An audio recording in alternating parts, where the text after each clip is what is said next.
You are watching Magic Box Entertainment.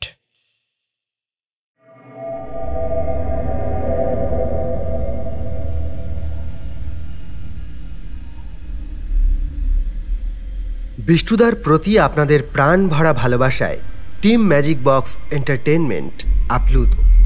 R magic box মানেই আপনার পছন্দের গল্প, তাই আবার চলে এসেছি বিষ্টুদা সিরিজের নতুন একটি গল্প নিয়ে। সেই নস্টালজিক ভৌতিক আড্ডার আমেজ আপনাদের কাছে পৌঁছে দিতে আমাদের এবারের নিবেদন বিষ্টুদার ভূতের গল্প সিরিজের 30তম গল্প, ভাড়াডাঙার ভুতুড়ে ঘটনা। আশা করি একই রকমভাবে আপনাদের ভালোবাসা এবারেও আমরা পাব। তবে এই আসরে নিয়মিত যোগ দেওয়ার জন্য আপনাকে করতে হবে ছোট্ট একটা কাজ। নিচে যে সাবস্ক্রাইব বাটনটি দেখছেন ওটায় ক্লিক করুন, আর পাশে যে ঘন্টাটি রয়েছে ওটা বাজিয়ে রাখুন, যাতে সময় মতো ওটা বেজে উঠে আপনাকে জানিয়ে দেয় গল্পের আসর বসার দিনক্ষণ। চলুন শুনে নেওয়া যাক সৌমেন মজুমদারের লেখা বিষ্টুদার ভূতের গল্প সিরিজের 30তম গল্প, ভাড়াডাঙার ভুতুড়ে ঘটনা।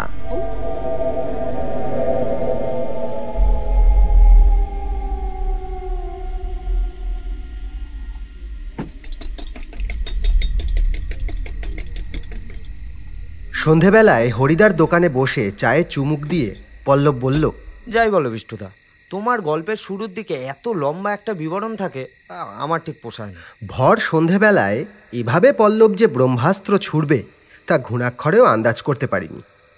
এতক্ষণ বেশ খোশ মেজাজেই গল্প চলছিল। পল্লবের মুখে একথা শুনে বিষ্টুদার মুখাবয়ব যে রাগে লাল হয়ে উঠল তা হরিদার দোকানের আবছা আলোতেই স্পষ্ট বুঝতে পারলাম। আর চোখে একবার পল্লবের দিকে তাকিয়ে বিষ্টুদা বলল, যে কোনো কিছু শোনার সময় পরিণতি জানার আগ্রহ আমাদের প্রত্যেকেরই থাকে, কিন্তু তার মানে তো এই নয় গল্প মানে সেই পরিণতিটুকু। কি হচ্ছে, কেন হচ্ছে, কিভাবে হচ্ছে সেটা বোঝার জন্য পুরো ব্যাপারটা জানা প্রয়োজন। আর সারাদিন মোবাইল ঘেঁটে শর্ট ভিডিও দেখে যদি তোর ধৈর্য সীমিত হয়ে গিয়ে থাকে তাহলে তোর চিকিৎসা প্রয়োজন, ভালো একটা ডাক্তার দেখা। এখনকার ছেলে ছোকরার এই এক সমস্যা, ধৈর্য বড় কম। আমাদের ছোটবেলায় একটা সিনেমা দেখার জন্য কয়েক মাস ধরে অপেক্ষা করতে হতো। তারপর এলো টেলিভিশন, তাও তো সেই হাতে গোনা সরকারি 2-3টে চ্যানেল। তারপর এক সময় বেসরকারি চ্যানেলের রমরমা, আর তারপরেই গোদের উপর বিষ ফোঁড়া হয়ে সবার হাতে পৌঁছে গেল স্মার্টফোন।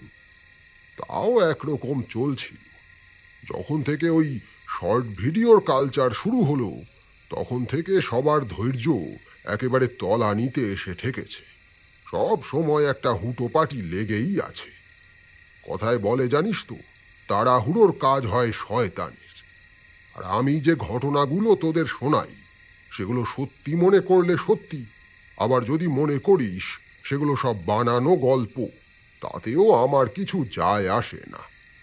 তুই জাপান দেখিসনি মানে জাপান এই পৃথিবীতে নেই সেটা যদি ভাবিস তবে সেটা তোর মূর্খামি ছাড়া আর কিছুই নয়। বিষ্টুদা শান্ত হও, পল্লব একটা গাধা। মানে? আমি চোখ টিপে ওকে শান্ত হতে ইশারা করলাম, তারপর বললাম, মানে কিছু না, তুমি শান্ত হও তো বিষ্টুদা। আর শোন পল্লব, এটা একেবারে সত্যি কথা যে কোনো ঘটনা বা গল্পকে মন থেকে অনুভব করতে গেলে ওই বিবরণগুলো শুনতে হয়। একটু অনুভব করবি চোখ বুঝে, দেখবি ওই বিবরণগুলো শুনতে শুনতে তুই নিজেও একেবারে সেই জায়গায় পৌঁছে যাবি। কোনো কিছুর আনন্দটা পুরোপুরি উপভোগ করতে শেখ। এভাবে খামচানি কীর্তন করলে সবসময় আসল মজা থেকে বঞ্চিত হবি, কিছুই জুটবে না। কাঁচকলা হাতে ধরে খালি তর্ক করে মরবি। কি সব বলছিস? হ্যাঁ, আমি সত্যি বলছি। দেখ দেখ তুই যাই বলিস এটা তো অস্বীকার করতে পারবি না যে আমরা সবাই বিষ্টুদার বলা ঘটনাগুলো প্রচণ্ড উপভোগ করি। যাকে ওসব তর্কাতর্কি বাদ দে। সিঙ্গাড়াগুলো সেই কখন এনেছি, বুবাই আর আসবে বলে মনে হচ্ছে না। চল খেয়ে নি, এরপর একেবারে ঠান্ডা হয়ে যাবে। ও বলা হয়নি, গতদিন বৃষ্টি হবে কি না সেই নিয়ে পল্লবের সঙ্গে বাজি ধরেছিলাম। হেরেছি এবং মনে মনে খুশিও হয়েছি, যদিও সেই খুশির সময়সীমা খুবই সীমিত ছিল। মানে বৃষ্টি হয়েছিল কিন্তু সেই সন্ধ্যাতেই শেষ হয়ে গেছে। তারপর থেকে আবার সেই একই অবস্থা। চাঁদি ফাটা রোদে গা হাত পা চরচর করছে। সেই হাড়ের ভর্তুকি স্বরূপ আজ সবার জন্য আমি সিঙাড়া নিয়ে এসেছি। ভেবেছিলাম বুবাইটাও আসবে, কিন্তু বেচারা অসহায় গ্রহের মতো প্রেমিকাকে প্রদক্ষিণ করছে। বিষ্টুদা প্রথমেই একটা পেটস্থ করেছে। সিঙাড়া সামনে রেখে বিষ্টুদাকে শান্ত রাখা অসম্ভব। যাই হোক, এখন আবার সবাই একটা করে হাতে তুলে নিলাম। আচ্ছা বিষ্টুদা, একটা কথা না দুপুরবেলায় আমার মাথায় ঘুরছিল, বুঝলে? এই ভূত বা আত্মার কি নিজস্ব কোনো রূপ আছে? না, আবার হ্যাঁ। জীবনের প্রতিচ্ছবি হলো আত্মা। আমরা যখন আয়নার সামনে দাঁড়াই তখন নিজের প্রতিচ্ছবি চোখে দেখতে পাই ঠিকই, কিন্তু কোনোভাবেই তাকে স্পর্শ করতে পারি না। আত্মাও ঠিক তেমন, সে আছে আবার নেই। এমনিতেই বিষ্টুদার মাথা গরম হয়ে আছে। আত্মার বাস্তবিক রূপ কি তা নিয়ে আমার মোটেই খুব একটা মাথা ব্যথা নেই। এসব প্রশ্ন করছি তার পিছনে উদ্দেশ্য একটাই, কোনোভাবে বিষ্টুদার মেজাজ ঠিক করতে চাই। সন্ধেবেলায় বিষ্টুদার কাছে একটা ভুতুড়ে ঘটনা না শুনলে সুদে আসলে সিঙাড়ার দাম উসুল হবে না। যদিও দ্বিতীয়বার সিঙাড়ায় কামড় বসিয়ে রাগ যে অনেকটাই প্রশমিত হয়েছে সেটা আন্দাজ করতে পারছি। সেই উদ্দেশ্য নিয়েই বললাম, ব্যাপারটা কেমন? একটু গোলমেলে। এইসব অলৌকিক বিষয় কথার মাধ্যমে সম্পূর্ণভাবে প্রকাশ কিংবা অনুভব কোনোটাই করা যায় না। কিছু ব্যাপার বর্ণনা করা যায়, তবে বাকিটা নিজে অনুভব করতে হয়। আর সেই অনুভব জাগিয়ে তোলার জন্য পরিস্থিতি বর্ণনা প্রয়োজন, যাতে শ্রোতা মানসিকভাবে সেখানে পৌঁছাতে পারে। বুঝলাম। আচ্ছা, আরেকবার চা চলবে সবার? সবাই ঘাড় নেড়ে সম্মতি জানাতে হরিদাকে উদ্দেশ্য করে আমি বললাম, 3টে চা দিও। ভুতুড়ে ঘটনা শোনানোর মতো মেজাজ বিষ্টুদার এখনও তৈরি হয়েছে কিনা ঠিক বুঝে উঠতে পারছি না। তবে একটু আগেই যে যুদ্ধকালীন পরিস্থিতি তৈরি হয়েছিল তা অনেকটাই সামাল দেওয়া গেছে। এই হরি, একটা সিগারেট দে। হরিদার কাছ থেকে সিগারেটটা নিয়ে পকেট থেকে দেশলাইটা বের করে ধরিয়ে নির্লিপ্তভাবে একটা টান দিয়ে নিশ্চুপ হয়ে দোকানের বাইরের অন্ধকারে কিছুক্ষণ এক দৃষ্টিতে তাকিয়ে রইল বিষ্টুদা। তারপর বলল, আমি জীবনে এত অভিজ্ঞতা সঞ্চয় করেছি, তারপরেও মনে হয় মৃত্যু পরবর্তী এই জগৎ অসীম। তাকে সম্পূর্ণ বুঝে ওঠা জীবদ্দশায় সম্ভব নয়। অনেক কিছু যেমন সহজেই স্পষ্ট হয়ে যায়, যুক্তি খুঁজে পাওয়া যায়, তেমন অনেক কিছুই থাকে যা যুক্তি তর্কের ঊর্ধ্বে। অসহায়ভাবে মেনে নেওয়া ছাড়া আর কিছুই করার থাকে না। শোন তাহলে, একটা ঘটনার কথা বলি। ঠিক এই সময়ে হরিদা চা এগিয়ে দিলে সবাই হাতে ভার তুলে নিলাম। একটা চুমুক দিয়ে তৃপ্তির অভিব্যক্তি প্রকাশ করে বলতে শুরু করলো বিষ্টুদা, ভাড়াডাঙ্গায় বেশ কিছুদিন যাবৎ একটা কোলাহল তৈরি হয়েছে। মুখে মুখে ছড়িয়ে বেড়াচ্ছে অলৌকিক গল্প কথা। প্রতিদিনই কেউ না কেউ গ্রামে বলে বেড়াচ্ছে সে নাকি স্বচক্ষে ভূত দেখেছে। তবে সেই বর্ণনা এক একজনের এক এক রকম। কেউ এসে বলছে চোখের সামনে 20 হাত লম্বা একটা মানুষের আকৃতির ছায়া উপস্থিত হয়েছিল। কেউ বলছে পা উপরে মাথা নিচে ভাসমান একটা শরীর সে দেখেছে। আবার কেউ বলছে তেঁতুল গাছের ডালে কালো একটা মূর্তি দেখেছে। দেখা পর্যন্ত তাও ঠিক ছিল। আতঙ্ক তখন চরমে উঠল যখন একজন নিজের শরীরের লাল লাল দাগ দেখিয়ে দাবি করল গত রাতে তাকে কোনো অশরীরী আত্মা মারধর করেছে। সর্বত্রই একটা আতঙ্ক ছড়িয়ে পড়েছে। লোকজন রাতে একেবারেই ঘর থেকে বের হচ্ছে না, এমনকি দিনেও অকারণে বাইরে বেরোনো বন্ধ করে দিয়েছে। এখন যা অবস্থা তাতে বেশিরভাগ লোকই যে মন গড়া গল্প আওড়াচ্ছে তাও আমি বুঝতে পারছিলাম। মানুষ সব সময়ই চায় তার কথা সবাই মন দিয়ে শুনুক। এখন এমন পরিস্থিতি ভাড়াডাঙ্গায় যে কেউ যদি একবার অলৌকিক গল্প বলতে শুরু করে রীতিমতো সবাই গোল হয়ে তাকে ঘিরে ধরছে। আমি একটা সরকারি কাজের দেখাশোনার জন্য ওখানে ছিলাম। বেশিরভাগ শ্রমিক বাইরে থেকে জোগাড় হলেও এলাকার কিছু লোক না হলে কাজ চালিয়ে যাওয়া মুশকিল। কিন্তু সপ্তাহখানেক কাজ চলার পর পরিস্থিতি এমন হলো যে কেউ আর কাজে আসতে চায় না। পরিস্থিতি এমন যে কাজ বন্ধ হয়ে যাওয়ার আশঙ্কা তৈরি হলো। উপরতলা থেকে 3 দিন কাজ বন্ধ রাখার নির্দেশ দেওয়া হলো। তারপর পরিস্থিতি অনুযায়ী যেমন নির্দেশ আসবে সেই অনুযায়ী কাজ হবে অথবা কাজ বন্ধ হবে। আমার থাকার জন্য গ্রামেই একটা বাড়ির ব্যবস্থা করে দেওয়া হয়েছিল। ছুটির প্রথম দিনটা বাড়িতে বসেই একরকম বিরক্তি নিয়ে কেটে গেল। মনে মনে ঠিক করলাম আগামীকাল একবার বেরিয়ে সরজমিনে দেখতে হবে আসল ব্যাপারটা কি।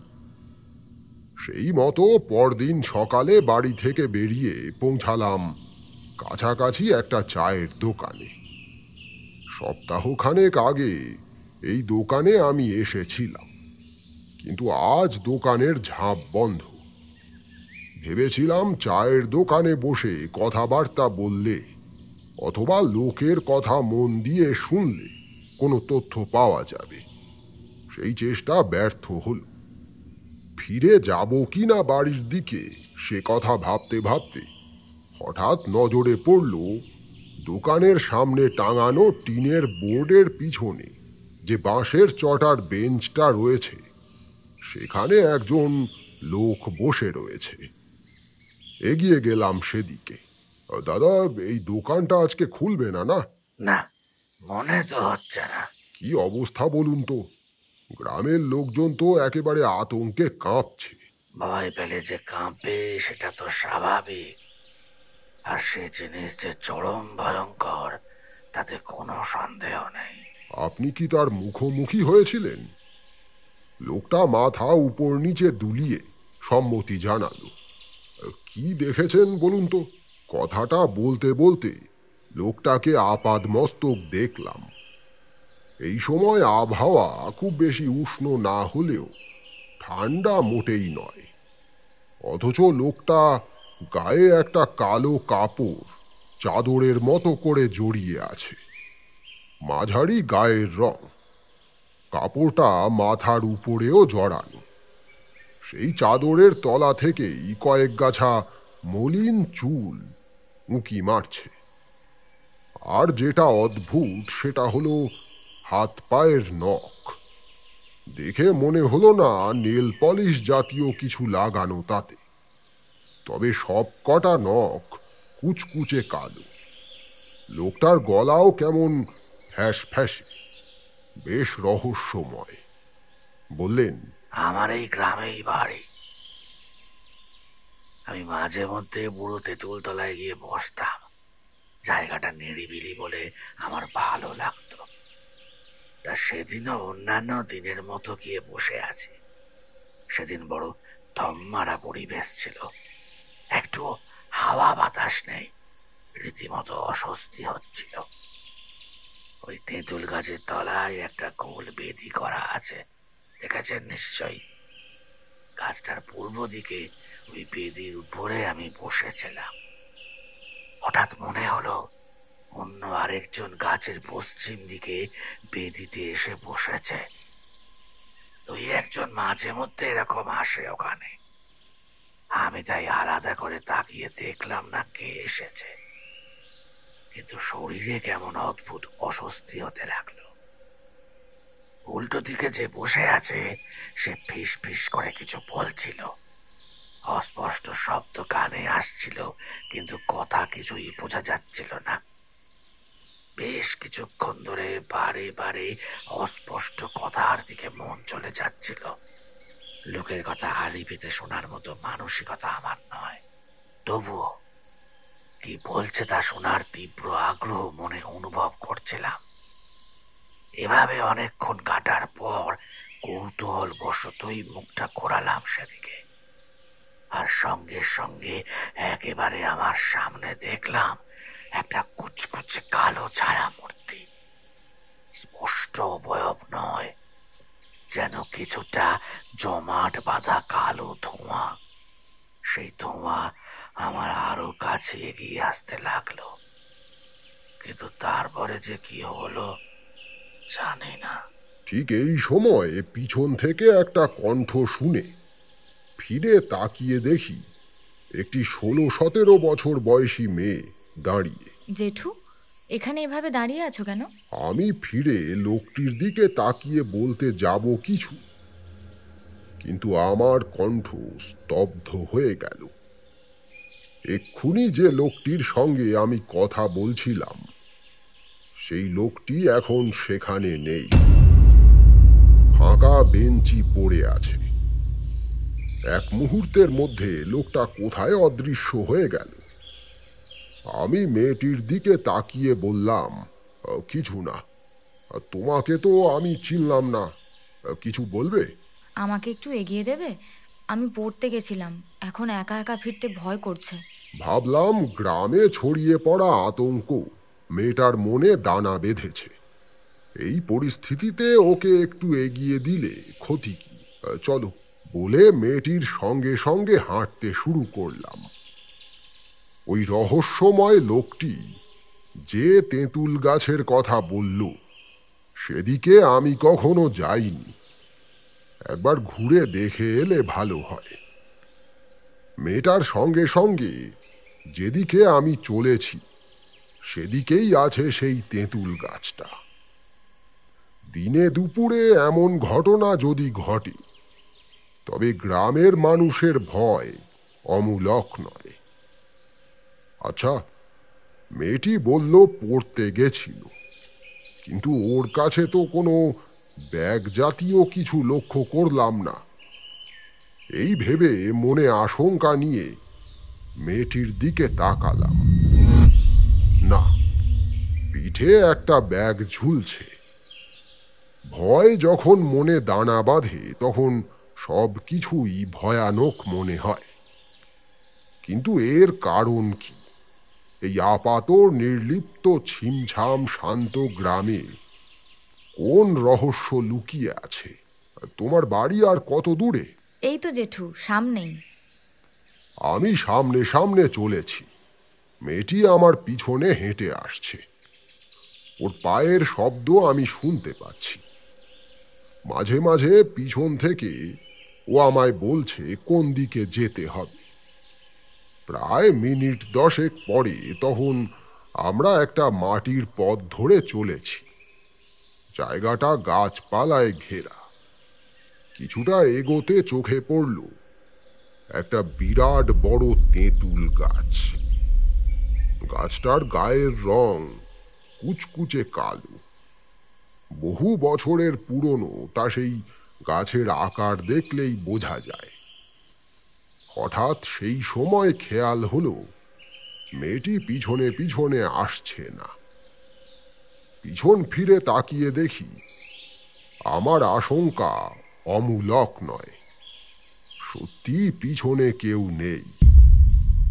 গাছপালা ঘেরা একটা নির্জন জায়গায় আমি একা দাঁড়িয়ে আছি। কি হচ্ছে এসব? আবার সেই তেঁতুল গাছের দিকে ফিরলাম। কল্পনা অতি তুচ্ছ জিনিসকেও ভয়াবহ করে তোলে।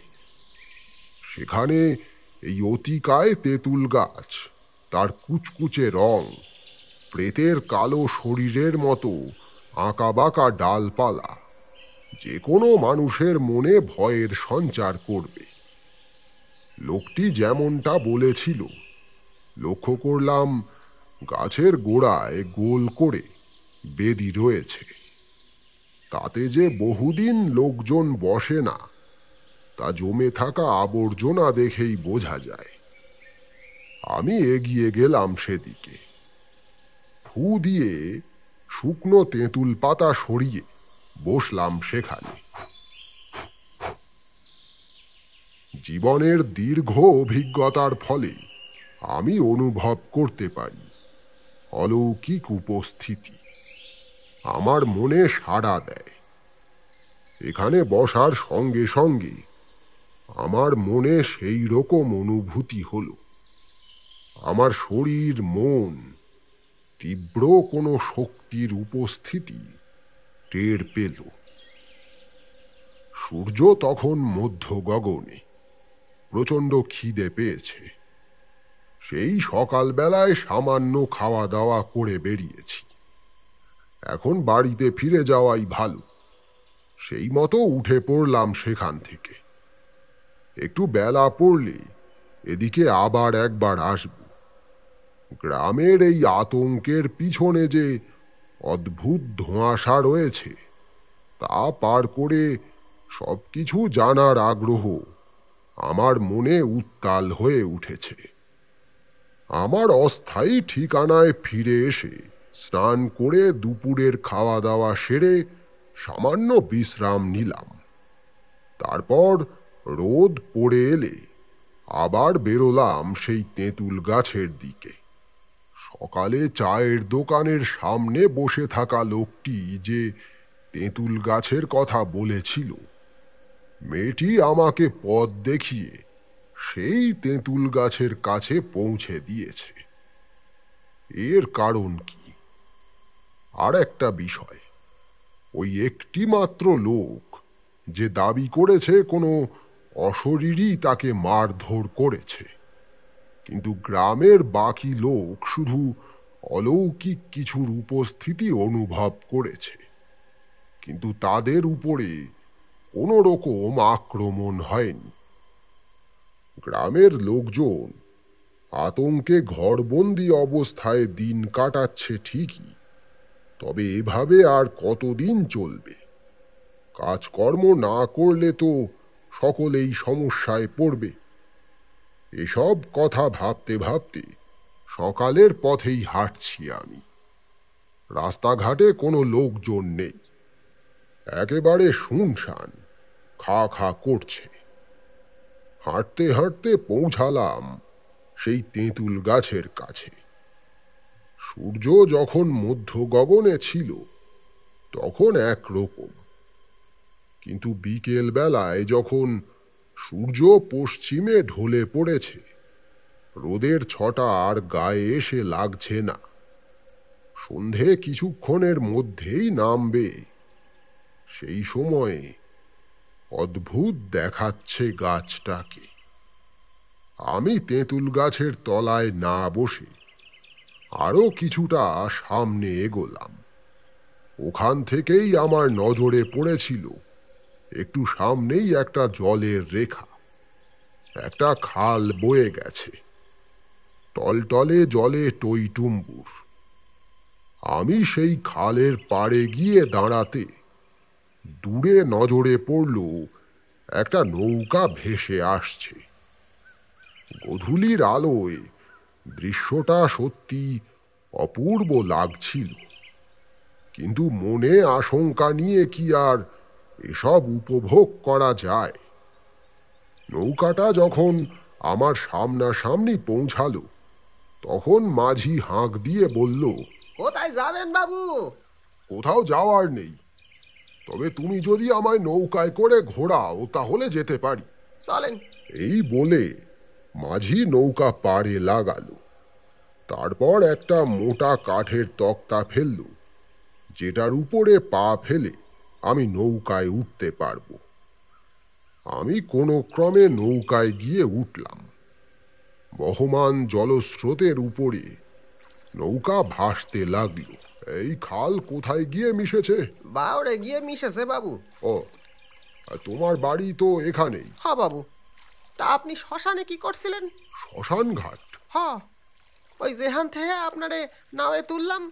ওটা শ্মশান? তা তো আমি জানতাম না। আচ্ছা, তুমি যখন এখানে নিশ্চয়ই বলতে পারবে। একটা লোকের সঙ্গে আমার দেখা হয়েছিল, ওই গায়ে কালো চাদর দেওয়া, নখগুলো একটু কেমন কালো। আপনি হারে দেখছেন? হ্যাঁ, সকালে চায়ের দোকানে দেখা হয়েছিল। হ্যাঁ, ওর নাম ছিল বাবুল। মেলা দিন আগে হ্যাঁ তো মারা গেছে। ধীরে ধীরে সন্ধ্যা নামছে। আবছা আলোয় এই কথাটা মাঝির মুখে শুনে আমার শরীরে একটা শিহরণ খেলে গেল। কিন্তু আমি যে লোকটাকে দেখলাম। মারা যাওয়ার পর গায়ের অনেক লোকে ইহারে দেখছে। যাকগে ওসব কথা, আমরা যাচ্ছি কোথায়? আপনি তো বললেন ঘুরে দেখতে চান, সেই জন্যই তো বাওড়ের দিকে যাচ্ছি। সন্ধেবেলায় ওই জায়গাখান আপনার ভাল লাগবে। কথা বলতে বলতে চারপাশ পুরোপুরি অন্ধকার হয়ে গেছে। অন্ধকার ভেদ করে জলের ছলাৎ ছলাৎ শব্দ কানে আসছে। আশেপাশের জঙ্গল থেকে ভেসে আসছে ঝিঁঝির ডাক। কেমন একটা গা শিরশির করা পরিবেশ। আমার মনে নতুন একটা সম্ভাবনা পাক খেতে লাগলো। তবু যে উৎসাহ নিয়ে বিকেল বেলায় বাড়ি থেকে বেরিয়েছিলাম, সে কথা মনে পড়তে চুপচাপ নৌকায় বসে রইলাম। পরিবেশ বেশ স্নিগ্ধ, তবে বাতাস কেমন থমকে রয়েছে। এই গ্রামে যে ঘটনা ঘটে চলেছে, সে ঘটনার কোনো ঠিকঠাক সূত্র খুঁজে পাচ্ছি না। কেন ঘটছে এমন, কিভাবে নিস্তার পাওয়া সম্ভব, কিছুই মাথায় আসছে না। সকালবেলায় বেরিয়ে দুজনের সঙ্গে সামান্য আলাপ হয়েছে এবং তারা হঠাৎ করেই অদৃশ্য হয়ে গেছে। ব্যাস, এছাড়া আর কিছুই ঘটেনি। সন্ধ্যার অন্ধকারে কিছুক্ষণের মধ্যে আমরা এসে পৌঁছালাম বাওড়ে। জায়গাটি সত্যি অপূর্ব। মাথার উপরে তারা ভরা আকাশ, শান্ত টলমলে জল, আর দুর্ভেদ্য অন্ধকার চারদিকে। মায়াময় পরিবেশ। বুক ভরে শ্বাস নিলাম। আকাশের দিকে তাকিয়ে রইলাম বেশ কিছুক্ষণ।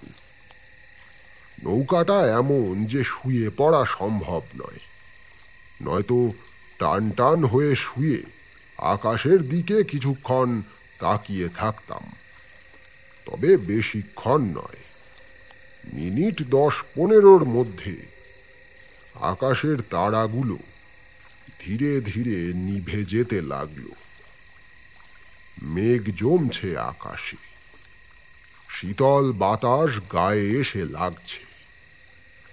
তবে ওই বাওড়ের মাঝে ভেসে থাকা অবস্থায় যদি বৃষ্টি নেমে পড়ে, তবে ফিরতে দুর্ভোগ পোহাতে হবে। তাই মাঝির দিকে ফিরে যাওয়ার কথা বলতে যাব, কিন্তু সেদিকে তাকাতেই বুক কেঁপে উঠল আমার। দেখলাম আমাদের সেই নৌকায় 3টে অন্ধকার ছায়া মূর্তি বসে আছে। আমার থেকে খুব একটা দূরে নয়, কিন্তু এই নৌকায় আমি আর মাঝি ছাড়া অন্য কারো তো থাকার কথা নয়। আমার শরীর জুড়ে শীতল শিহরণ খেলে গেল। চোখের দৃষ্টিকে নিবদ্ধ করে দেখার চেষ্টা করলাম কারা বসে আছে। প্রথমটায় সবকিছু অন্ধকার মনে হলেও ধীরে ধীরে চোখ সয়ে এলো, আর সেই সয়ে আসা দৃষ্টিতে যখন দেখতে পেলাম 3টে ছায়া মূর্তিকে, তখন ভয়ে আমার হৃদস্পন্দন যেন মুহূর্তের জন্য থমকে গেল।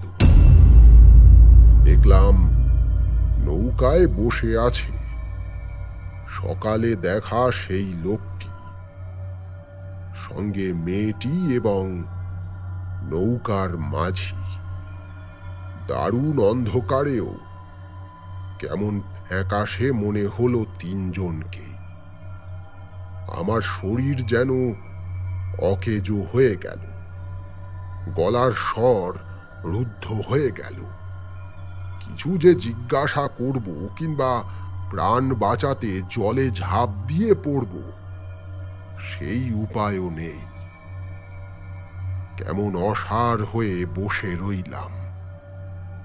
আরেকটা বিষয় লক্ষণীয়, তিনজনের শরীর থেকে টপ টপ করে জল ঝরে পড়ছে নৌকার খোলে।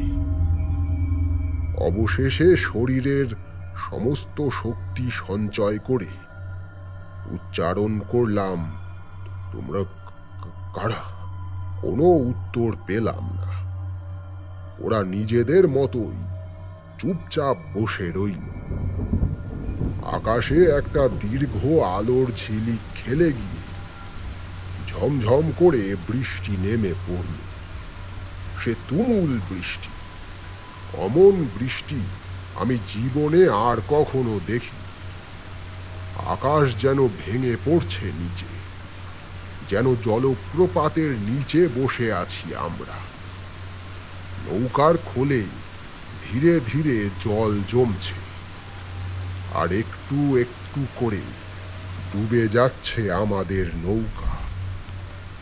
আমার শরীর যেন অসাড় হয়ে গেছে, আর সেই অসাড় শরীরে বিদ্যুৎ প্রবাহের মতো বয়ে চলেছে একটা তীব্র শিরশিরানি। চারিদিকে নিকষ অন্ধকার, বৃষ্টির ঝমঝম শব্দ, আর মাঝে মাঝে বিদ্যুৎ চমকের আলোয় স্পষ্ট হয়ে ওঠা চতুর্দিক। প্রাণ রক্ষা কি করে হবে সেই ভাবনা আমায় পেয়ে বসল।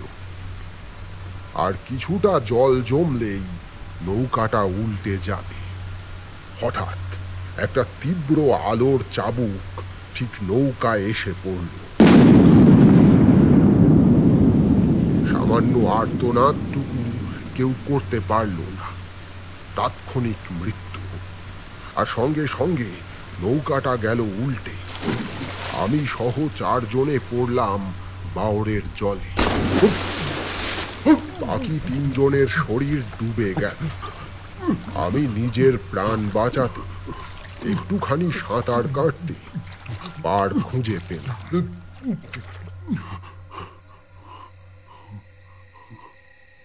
জল থেকে উঠে চারদিকে তাকাতে বিস্ময়ে অভিভূত হয়ে গেলাম।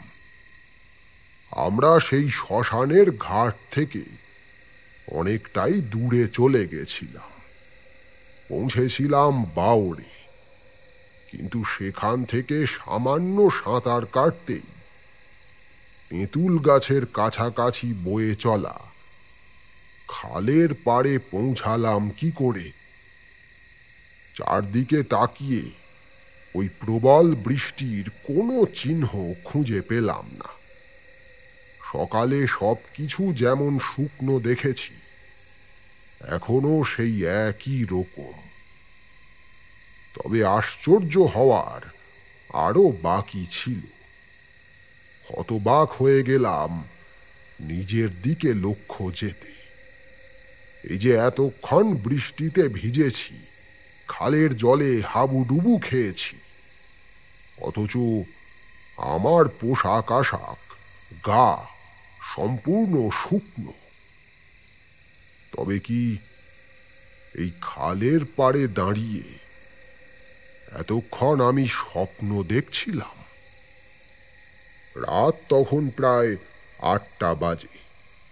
মাথার মধ্যে কেমন সবকিছু জট পাকিয়ে যাচ্ছে। কি ঘটছে, কেন ঘটছে, কোথায় এসবের যোগসূত্র, কোনো হিসাব মেলাতে পারছি না।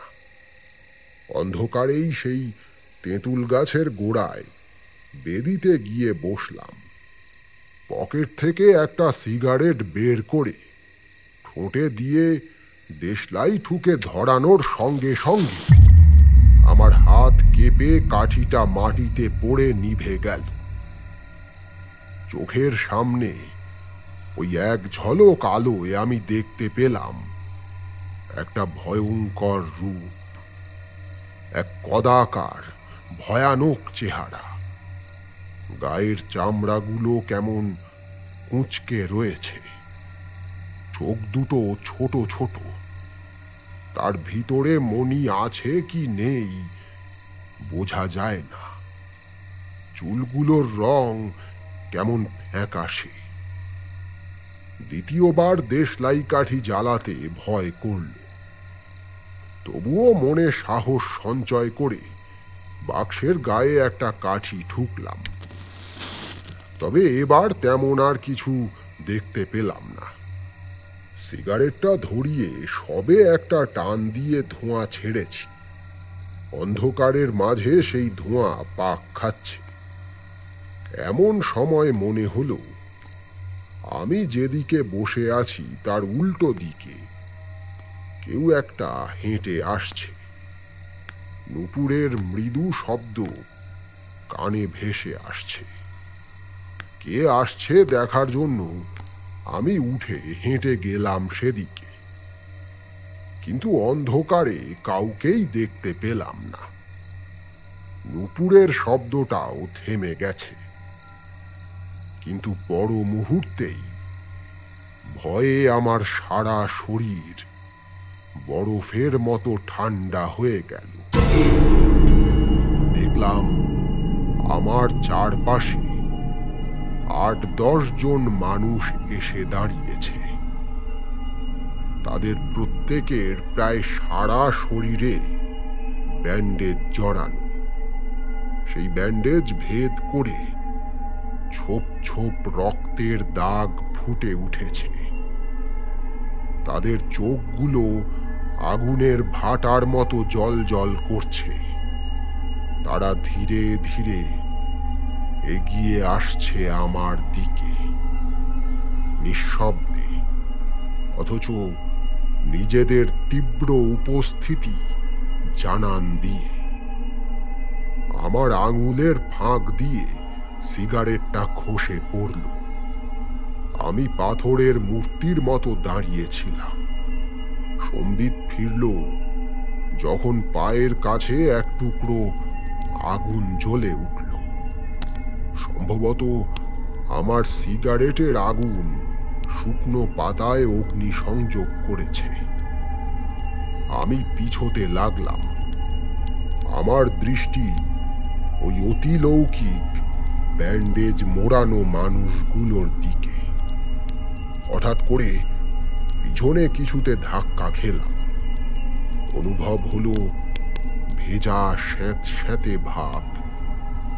ফিরলাম সেদিকে, দেখলাম এক বিরাট দানবাকৃতি অবয়বের সঙ্গে ধাক্কা খেয়েছি। তার হাতে একটা রক্তমাখা কুড়ুল। সে তার বাঁ হাত দিয়ে আমার গলাটা টিপে ধরে জাগিয়ে তুলল। আমি ছটফট করতে লাগলাম। মৃত্যু আসন্ন। ডান হাতে ধরা কুড়ুলটা সেই দানব উঁচু করে ধরল। তারপর সেটা তীব্র বেগে নেমে আসতে লাগলো আমার দিকে।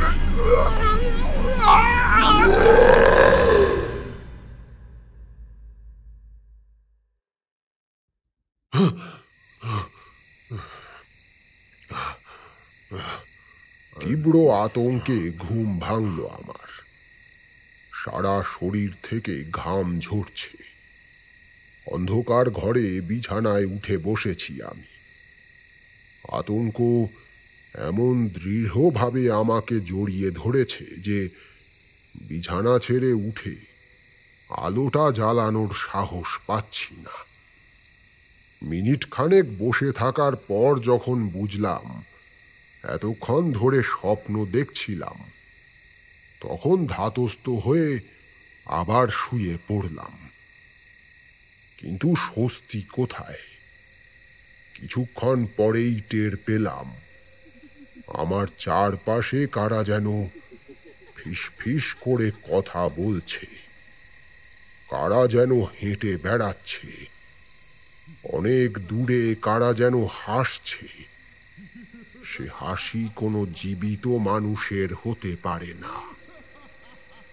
এভাবে কিছুক্ষণ চলার পর মনে হলো এই বিছানায় আমি একা শুয়ে নেই। আমার পাশেই কেউ একজন শুয়ে আছে। তার শরীরটা কেমন ভেজা ভেজা। অনুভব করলাম একটা অস্বাভাবিক লম্বা হাত আমার শরীরের উপরে ধীরে ধীরে উঠে আসছে। হাতটা বরফের মতো ঠান্ডা। সব সাহস আমি যেন হারিয়ে ফেলেছি। আমি ঠক ঠক করে কাঁপছি। মাথার বালিশে মাথা গুঁজে পাশ বালিশটাকে শক্ত করে আঁকড়ে ধরে শুয়ে রইলাম। যা হবে হোক, আমি বিছানা ছেড়ে উঠব না। তীব্র ভয়ের অনুভূতি মনের মাঝে পাক খেতে খেতে একসময় গভীর ঘুমের আবেশে পরিণত হল।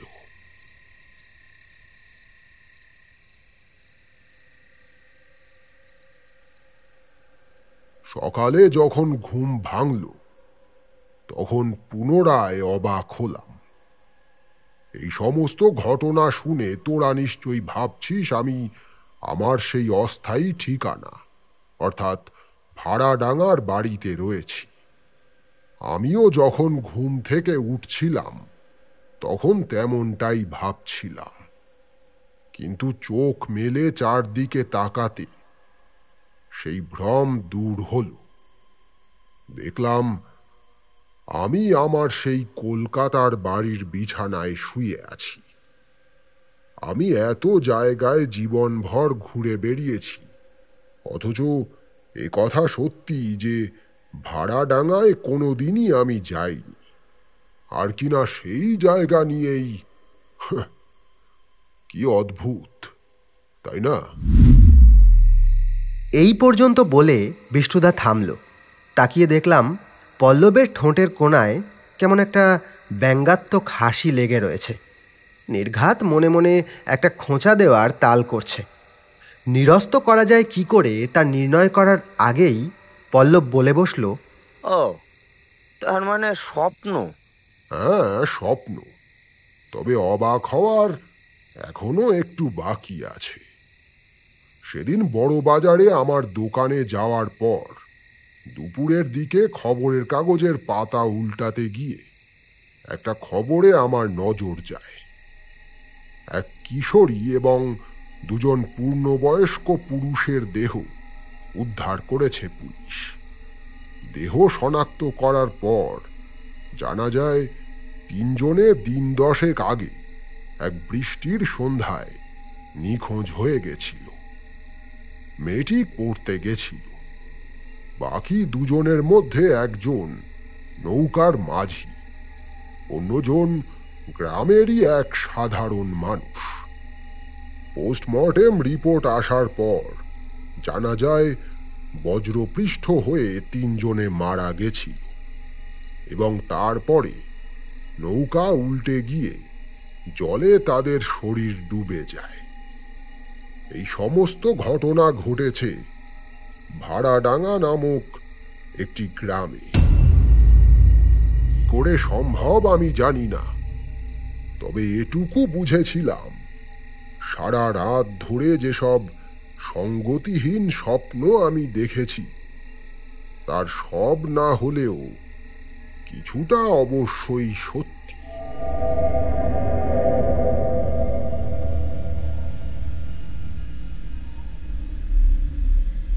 শুনছিলেন সৌমেন মজুমদারের লেখা বিষ্ণুদার ভূতের গল্প সিরিজের 30তম গল্প ভাড়াডাঙ্গার ভুতুড়ে ঘটনা।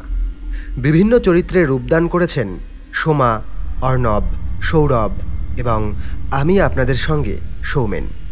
গল্পটি কেমন লাগলো অবশ্যই জানান কমেন্ট বক্সে। ভালো লাগলে অবশ্যই লাইক এবং শেয়ার করুন। চ্যানেলে নতুন হলে সাবস্ক্রাইব করুন। কোনো গল্পের আপডেট যাতে মিস না হয় সেজন্য বেল আইকনটি ক্লিক করে রাখতে ভুলবেন না।